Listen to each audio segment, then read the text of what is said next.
स्वागत है दोस्तों छत्तीसगढ़ न्यूज अपडेट में। तो आइए जानते हैं आज की प्रमुख बड़ी खबरों को फटाफट। तो वीडियो में अंत तक बने रहना दोस्तों, साथ ही साथ वीडियो को लाइक और चैनल को सब्सक्राइब नहीं किए हो तो सब्सक्राइब भी कर लेना दोस्तों, ताकि आपको रोज नए अपडेट मिलते रहे। तो पहली बड़ी खबर है, पंचतत्व में विलीन हुई बृजमोहन अग्रवाल की मां। मारवाड़ी शमशान घाट में हुआ अंतिम संस्कार। अंतिम यात्रा में उमड़ा जन सैलाब। छत्तीसगढ़ के कैबिनेट मंत्री बृजमोहन अग्रवाल की मां पिस्ता देवी ने मंगलवार शाम को अपनी अंतिम सांस ली। बुधवार को उनका अंतिम संस्कार मारवाड़ी शमशान घाट में किया गया, जहां मंत्री श्री अग्रवाल ने अपनी मां के पार्थिव शरीर को कंधा दिया।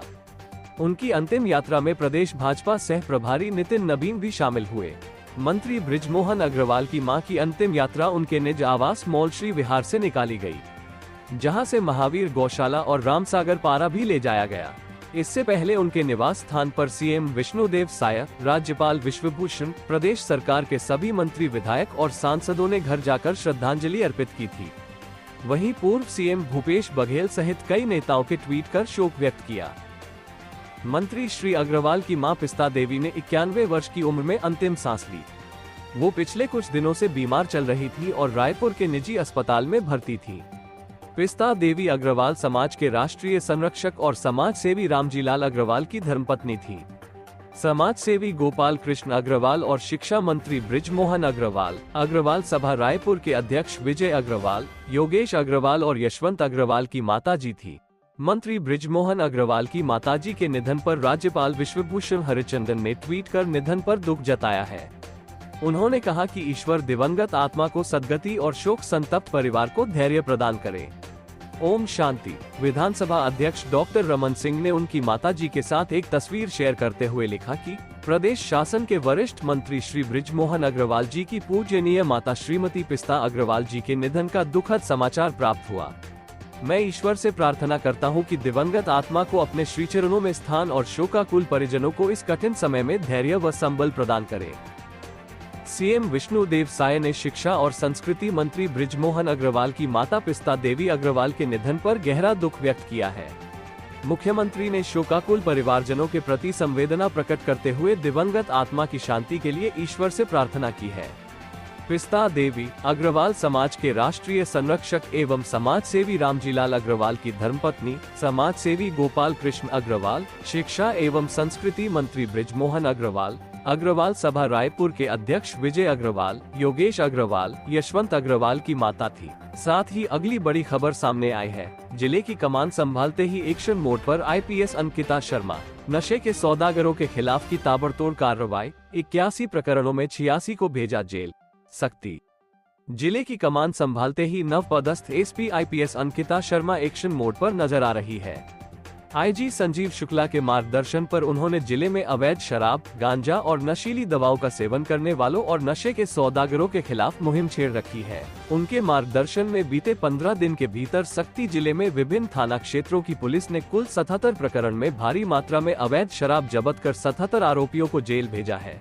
इसी तरह गांजा तस्करों के विरुद्ध एनडीपीएस एक्ट के तहत कार्रवाई कर 4 प्रकरण में बड़ी मात्रा में गांजा जब्त कर 9 आरोपियों को जेल भेजा गया है। बता दें कि पुलिस अधीक्षक शक्ति अंकिता शर्मा के निर्देश पर सभी थाना और चौकी प्रभारी नशे के सौदागरों पर कहर बनकर टूट रहे हैं। पुलिस की इस कार्रवाई के बाद से नशे के सौदागरों में हड़कंप मचा हुआ है। एसपी अंकिता के मार्गदर्शन में पुलिस ने 15 दिनों में कुल 77 प्रकरण में 1,13,190 रुपये कीमत की 631 लीटर अवैध शराब जब्त की है। इसी तरह गांजा तस्करों के विरुद्ध एनडीपीएस एक्ट के तहत कार्यवाही कर 4 प्रकरण में 63,750 रुपये कीमत की 10 किलो 760 ग्राम गांजा जब्त किया गया है। कुल मिलाकर 81 प्रकरणों में 86 आरोपियों को जेल भेज दिया गया है। पुलिस की इस कार्रवाई से पीड़ित परिवारों में एक नई उम्मीद जगी है। जिले में छोटी से छोटी घटनाओं पर पुलिस बारीकी से नजर बनाए हुए दिखाई दे रही है। एसपी अंकिता शर्मा के निर्देश पर पुलिस द्वारा सामाजिक बुराइयों जैसे शराबखोरी, जुआ, सट्टा, टोनही प्रताड़ना, महिलाओं से संबंधित अपराध, मानव तस्करी, साइबर अपराध, एटीएम फ्रॉड एवं यातायात के नियमों के संबंध में भी गांव-गांव जाकर संवाद, चलित थाना आयोजित कर लोगों को जागरूक किया जा रहा है। साथ ही अगली बड़ी खबर सामने आई है। छात्र की हत्या के आरोपियों के घर चलेगा बुलडोजर। सूरजपुर में क्रिमिनल्स के घर नोटिस चस्पा, बेजा कब्जा हटाने के निर्देश। सूरजपुर जिले के प्रतापपुर में होटल कारोबारी के 10 साल के बच्चे को अगवा कर हत्या करने वाले 2 आरोपियों के घरों में बुलडोजर चलेगा। प्रतापपुर तहसीलदार ने दोनों आरोपियों सहित करीब 3 दर्जन लोगों के घरों में बेजा कब्जा हटाने का नोटिस चस्पा कर दिया है। बताया जा रहा है कि सभी छोटे झाड़ के जंगल मद की भूमि पर काबिज है। प्रशासन द्वारा आरोपियों के घरों में बुलडोजर चलाने की तैयारी है। होटल कारोबारी अशोक कश्यप के बेटा ऋषु कश्यप 10 वर्ष 29 जनवरी से लापता था। उसका अपहरण कर हत्या के आरोपी पड़ोस के 2 युवकों शुभम सोनी 26 वर्ष और विशाल ताम्रकार 28 वर्ष को पकड़ा गया। करसी के जंगल में दोनों ने ऋषु कश्यप की हत्या कर शव को जला दिया था एवं दूसरे दिन जंगल जाकर हड्डियां फेंक दी थी। मंगलवार को आरोपियों को जेल भेज दिया गया है। वहीं घटना के विरोध में मंगलवार को प्रतापपुर में दुकानें, स्कूल और बैंक भी रहे। शाम को नागरिकों के साथ कांग्रेसियों ने प्रदर्शन किया था। नागरिकों ने आरोपियों के घरों में बुलडोजर चलाने की मांग की थी। दोनों आरोपियों के घर व दुकान बेजा कब्जा की भूमि पर बने हैं। तहसीलदार द्वारा नोटिस जारी करने के बाद बेजा कब्जाधारियों में हड़कंप है। हालांकि माना जा रहा है कि फिलहाल सिर्फ आरोपियों के घर पर ही बुलडोजर चलेगा। आरोपियों के परिजन कन्हैया सोनी, राजेश सोनी, कमलेश सोनी एवं राजेंद्र ताम्रकार के घर में नोटिस चस्पा किया गया है। इसी के साथ ही अगली बड़ी खबर सामने आई है। पश्चिम बंगाल में महिला अत्याचार पर सीएम साय ने ममता बनर्जी को लिखा पत्र। संदेशखाली की घटना को बताया शर्मनाक। पश्चिम बंगाल के संदेशखाली में 50 से अधिक जनजाति समुदाय की महिलाओं से यौन अत्याचार और जमीन पर कब्जा करने की घटना को प्रदेश के मुख्यमंत्री विष्णुदेव साय ने शर्मनाक बताया है। उन्होंने पश्चिम बंगाल की मुख्यमंत्री ममता बनर्जी को पत्र लिखकर इसमें शामिल आरोपितों के खिलाफ कड़ी कार्रवाई की मांग की है। मुख्यमंत्री साय ने पत्र को इंटरनेट मीडिया एक्स पर साझा करते हुए लिखा है कि पश्चिम बंगाल के संदेशखाली में 50 से अधिक जनजाति समुदाय की महिलाओं से नृशंस दुष्कर्म, आदिवासियों की जमीन छीनने जैसी घटनाएं शर्मनाक है। वारदात में लिप्त दोषियों के विरुद्ध कड़ी से कड़ी कार्रवाई की मांग को लेकर पश्चिम बंगाल की मुख्यमंत्री ममता बनर्जी को पत्र भेज रहा हूँ। आशा है कि वे इस पत्र पर संज्ञान लेकर पश्चिम बंगाल के पीड़ितों के प्रति न्याय करेगी। मुख्यमंत्री ने ममता बनर्जी को पत्र में लिखा है कि संदेशखाली क्षेत्र में 50 से अधिक आदिवासी महिलाओं के साथ दुष्कर्म और हजारों आदिवासियों की जमीन छीन लेने, यहां तक कि मनरेगा मजदूरी के रूप में दिए गए पैसे छीनने जैसी घटनाओं ने मानवता को कलंकित किया है। इस संबंध में राष्ट्रीय जनजातीय आयोग की ओर से दी गई रिपोर्ट से पता चलता है कि यह विभत्स और भयावह है। इतिहास गवाह है कि नारी सशक्तिकरण का आंदोलन बंगाल से शुरू हुआ था। स्वामी विवेकानंद, बंकिम चंद्र चट्टोपाध्याय, गुरुदेव रविंद्रनाथ टैगोर, नेताजी सुभाष चंद्र बोस, डा. श्यामा प्रसाद मुखर्जी की भूमि है, जिसकी सांस्कृतिक समृद्धि को विश्व जानता है। ऐसे जागरूक राज्य में समाज के वंचित वर्ग पर हो रहे अत्याचार को सभ्य समाज बर्दाश्त नहीं कर सकता है। ऐसी घटनाएं निहायत ही निंदनीय है। महज तुष्टीकरण और वोट की राजनीति के कारण आदिवासियों की जान खतरे में डालना, उनके सम्मान और जानमाल के साथ हो रहा खिलवाड़ असहनीय है। बने रहिए दोस्तों, साथ ही अगली बड़ी खबर सामने आई है। 1 मार्च को जारी होगी महतारी वंदन के लाभार्थियों की अंतिम सूची। महिला दिवस पर मिलेगी पहली किस्त। 1 मार्च को जारी होगी महतारी वंदन के लाभार्थियों की अंतिम सूची। महिला दिवस पर मिलेगी पहली किस्त। छत्तीसगढ़ में महिला सशक्तिकरण को बढ़ावा देने के लिए राज्य सरकार की ओर से महतारी वंदन योजना लागू की गई है। प्रथम चरण में करीब 70 लाख आवेदन जमा हुए हैं। इसके लिए 21 से 25 फरवरी तक दावा आपत्ति मंगाई गई थी। प्रदेश भर से 9,424 आपत्तियां हैं, जिसका निराकरण किया जा रहा है। आपत्ति का निराकरण 26 से शुरू है, जो 29 फरवरी तक किया जाएगा। कोरबा से सबसे अधिक 1311 आपत्तियां आई हैं। वहीं सबसे कम मोहला मानपुर अंबागढ़ चौकी से 6 आपत्तियां आई हैं। कोरबा जिले में 2,93,580 तथा मोहला मानपुर अंबागढ़ चौकी से 82,366 आवेदन जमा हुए हैं। रायपुर से सबसे अधिक 5,30,903 आवेदन जमा किए गए हैं। यहां से 208 आपत्तियां दर्ज की गई है। महतारी वंदन योजना की अंतिम सूची का प्रकाशन 1 मार्च को किया जाएगा। स्वीकृति पत्र 5 मार्च को जारी होगा। 8 मार्च को अंतर्राष्ट्रीय महिला दिवस के अवसर पर पहली किस्त जारी होगी। महिला एवं बाल विकास विभाग के अधिकारियों का कहना है कि आवेदनों के सत्यापन के बाद प्रथम बार डीबीटी के माध्यम से आधार लिंक बैंक खातों में राशि जारी की जाएगी। प्रथम चरण के बाद फिर से अगले चरण में पात्र हितग्राहियों को आवेदन करने का अवसर प्रदान किया जाएगा। ये प्रक्रिया सतत चलती रहेगी। साथ ही अगली बड़ी खबर सामने आई है। नेता की धमकी के बाद हटाए गए डीएसपी। अंबिकापुर में विधायक के भाई ने कहा था तेरे को देखना पड़ेगा, याद रखेगा। सरगुजा जिले में विधायक के भाई की धमकी के बाद लखनपुर थाना के प्रभारी थानेदार डीएसपी शुभम तिवारी को हटा दिया गया है। अंबिकापुर विधायक राजेश अग्रवाल के भाई विजय अग्रवाल ने मंगलवार को धमकी भरे लहजे में डीएसपी को कहा था कि तेरे को देखना पड़ेगा, याद रखेगा। जिसके बाद एसपी ने शाम तक नए थानेदार की नियुक्ति भी कर दी है। पूरा मामला कोयला चोरी और डकैती केस में ग्रामीणों को गिरफ्तार कर जेल भेजने से जुड़ा है। भाजपा कार्यकर्ता और स्थानीय लोगों ने फर्जी एफआईआर दर्ज करने का आरोप लगाया है। इसे लेकर मंगलवार को लखनपुर थाने घेराव किया गया था। इसी दौरान विधायक के भाई ने डीएसपी को धमकी दी थी। इस विवाद के बाद लखनपुर थाने में नए टीआई की पोस्टिंग सरगुजा एसपी विजय अग्रवाल ने कर दी है। प्रशिक्षु डीएसपी शुभम तिवारी को मुक्त कर दिया गया। थाना प्रभारी के रूप में किसी की पदस्थापना नहीं होने के कारण वे फिलहाल लखनपुर थाने के टीआई का प्रभार भी देख रहे थे। प्रशिक्षु डीएसपी शुभम तिवारी को लखनपुर थाना टीआई का प्रभार 3 दिसंबर 2023 को दिया गया था। 2 माह की प्रशिक्षण अवधि 6 फरवरी 2024 को पूरी हो गई थी। उन्हें अभियोजन कार्यालय में प्रशिक्षण का आदेश जारी हो गया था। एसीसीएल और पुलिस की कार्यप्रणाली से नाराज ग्रामीणों ने 7 दिनों में फर्जी एफआईआर पर रोक लगाने और अवैध वसूली बंद करने की मांग की है। कार्रवाई नहीं होने पर आंदोलन की चेतावनी दी गई है।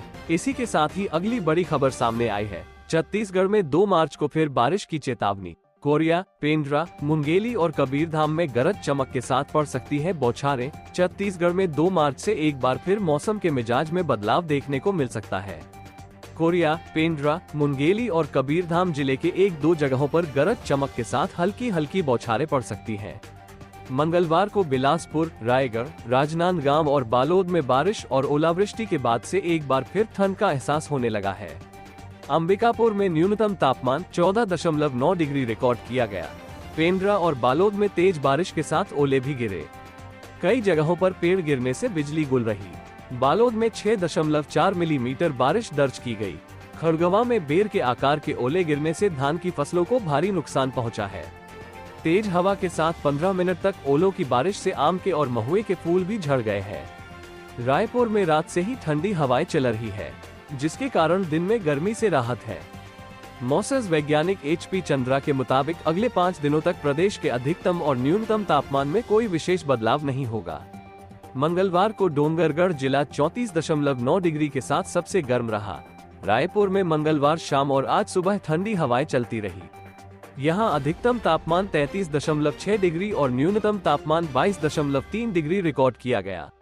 आज का तापमान 33 डिग्री और 21 डिग्री के आसपास रहने की संभावना है। सरगुजा संभाग में मंगलवार को कोरिया, मनेंद्रगढ़, चिरमिरी, भरतपुर में बारिश के साथ ओले गिरे हैं, जिससे सरगुजा में दिन और रात के तापमान में गिरावट हुई है। सरगुजा जिले में 29.6 डिग्री अधिकतम तापमान रहा। वहीं न्यूनतम पारा 14.9 डिग्री रिकॉर्ड किया गया। साथ ही अगली बड़ी खबर सामने आई है। मैं अपनी जिंदगी से तंग आ गया हूँ, जीना नहीं चाहता। सूरजपुर में डॉक्टर ने फांसी लगाकर की आत्महत्या। दोनों पत्नी बेटे की हो चुकी है मौत। सूरजपुर जिले में एक डॉक्टर ने मंगलवार की शाम फांसी लगाकर आत्महत्या कर ली।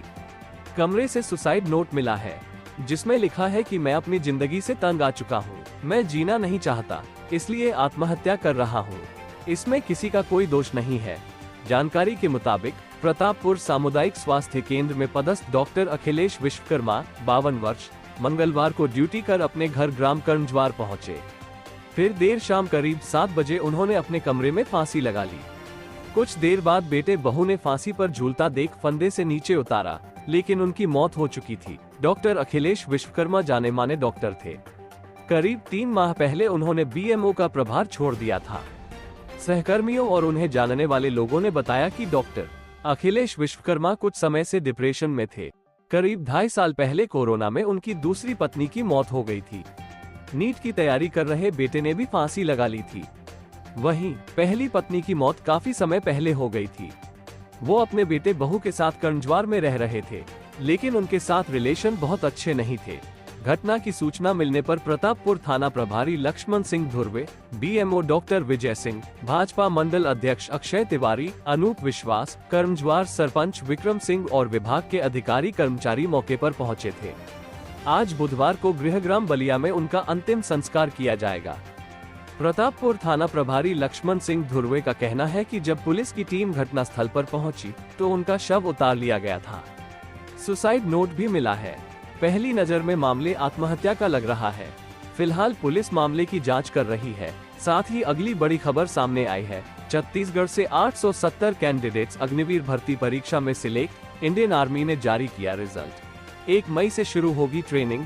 भारतीय सेना में काम करने का सपना छत्तीसगढ़ के नौजवानों का पूरा हुआ है। इंडियन आर्मी ने अग्निवीर पुरुष भर्ती परीक्षा के परिणाम जारी कर दिए हैं। छत्तीसगढ़ से 870 कैंडिडेट्स को इसमें सफलता मिली है। ये भर्ती दिसंबर 2023 में जांजगीर चांपा जिले में आयोजित की गई थी। सेना भर्ती कार्यालय से मिली जानकारी के मुताबिक भर्ती प्रक्रिया में 5532 कैंडिडेट ने भाग लिया था। इसमें Agniveer GD, Agniveer technical, Agniveer tradesman के लिए युवाओं का चयन हुआ है। आधिकारिक जानकारी के मुताबिक अग्निवीर क्लर्क कैटेगरी के रिजल्ट 1-2 दिनों के भीतर आ जाएंगे। फिलहाल तकनीकी कारणों से क्लर्क कैटेगरी के रिजल्ट जारी नहीं हो पाए हैं। इंडियन आर्मी की अग्निवीर स्कीम के तहत सेना ज्वाइन करने वालों का सिलेक्शन इस साल डबल हो गया है। इससे पहले हुई भर्ती प्रक्रिया में 434 अभ्यर्थी चयनित हुए थे, मगर इस बार 870 कैंडिडेट्स को सिलेक्ट किया गया है। ये सभी छत्तीसगढ़ के अलग अलग जिलों से हैं, जो अब आने वाले दिनों में भारतीय सेना में शामिल होकर देश की रक्षा करेंगे।